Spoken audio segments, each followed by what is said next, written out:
what started as a thesis project in Nelson Mandela University at Gqeberha has now turned into a global and internationally recognized brand. I'm talking about Maxhosa Afrika by Laduma Ngxokolo. That's the story behind the brand. It was meant for Amakwala. That was the purpose of the brand. But Laduma, having had gone through the process of Ubangumkweta and being Ikwala, he hated what Xhosa initiates after initiation war. So he wanted to create a brand, or a clothing brand rather, that resonated with being Xhosa, the patterns, the cultural significance of Xhosa, and I guess the story too is very important, and that is how Maxhosa Afrika was born in 2011 by Laduma Ngxokolo.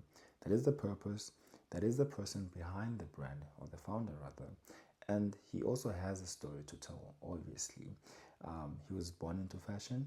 His mother was a fashion designer, and he went to school, NMU, to study P-Tech, so the textile and the technology, everything that has to do with fashion, basically. So we've covered the purpose of the brand, who is it for, or who it was initially for, because now, to be honest, it has grown into so much more. It caters for him, caters for her, it caters for everyone, whether you're black, whether you're white, whether you're from South Africa, whether you're from Germany, US, it does not matter. Maxhosa is the brand that you're gonna love to wear. It is a premium brand, so but we're gonna talk about that later. Right, so we've covered the purpose of the brand, the person behind the brand, and who the brand is for. Now, let's talk about the brand itself, or the product rather, in terms of accessibility, in terms of their values and what their practices, right? Why do they do what they do, and how do they do it? So Maxhosa has a wide range of products, from accessories to clothing, to clothes, for in all sizes. To be honest, in all sizes, they come in all sizes, and they've now even ventured into Maxhosa lifestyle, right? Which is basically a home store, or is it called homeway?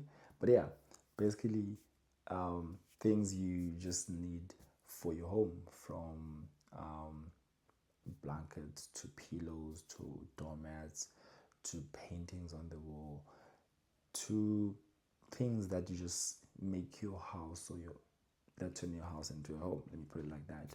So that is Maxhosa. It has grown into so much more.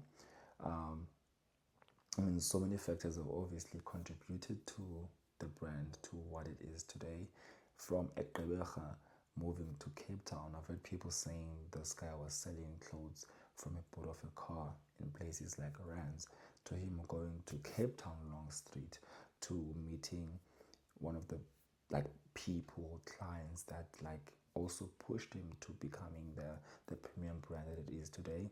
From the collaborations they did with Riky, the late Riky, from the collaborations they had with, or they still have right now, with the Black Coffee from Zegelo. So many people have played a role into what Maxhosa really is today, and I think it just shows that collaboration and networking are very important in this line of business, right? So how they position themselves in the market in terms of prices and accessibility, they are a premium brand, so it's not for everyone, unfortunately. I love the brand myself, but I don't afford the brand. But I guess, I mean, it does not matter, right? I don't think it really matters in terms of prices and everything. I think people just, there's a thing for everyone out there. I think I can afford the socks too. I can afford the socks though. Yeah, actually, I do afford the socks. I'll get myself the socks.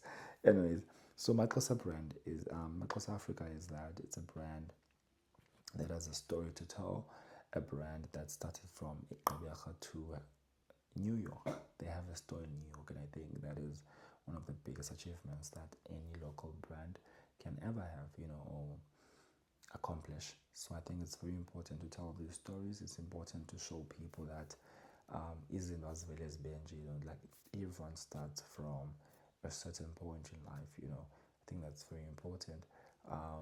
Also, to just look for the right role models in your life, people you can actually relate to, people from Eastern Cape, where you were also born, so I think they're more relatable. You able, it's easy to aspire to be like them, because it's possible, because you've watched them grow into what they are today. So yeah, that's what we've covered. And factors that I think played the role in what Maxhosa Afrika is today, I think his mom, being a fashion designer herself, I think that definitely inspired Laduma to obviously study fashion or BTech. To the school itself investing in the business or having some sort of partnership, I think that also played a role into like Maxhosa Afrika being what it is today. And just people like Riky buying the product and actually marketing the product without expecting anything in return, but eventually they did have a partnership, which was really beautiful. Watching Riky rocking Maxhosa, one of the most iconic things we had in the country, and currently we have a Black Coffee pushing the product like it's nothing, making sure that Laduma gets into those rooms he's never even dreamed of getting into. So I think those kind of collaborations are very important when it comes to local Black-owned brands. Whether you're an artist, whether you're a brand owner, it does not matter what you do, but like supporting local, buying Black, and just having that connection with your people, I think that's very important. So collaboration over everything is what is supposed to be instilling in people's minds, especially in the Black community. So that is me,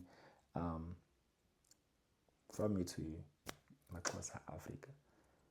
Oh yini toch ndifuna afoto Maxhosa. Oh yini toch into enhle iyanconywa.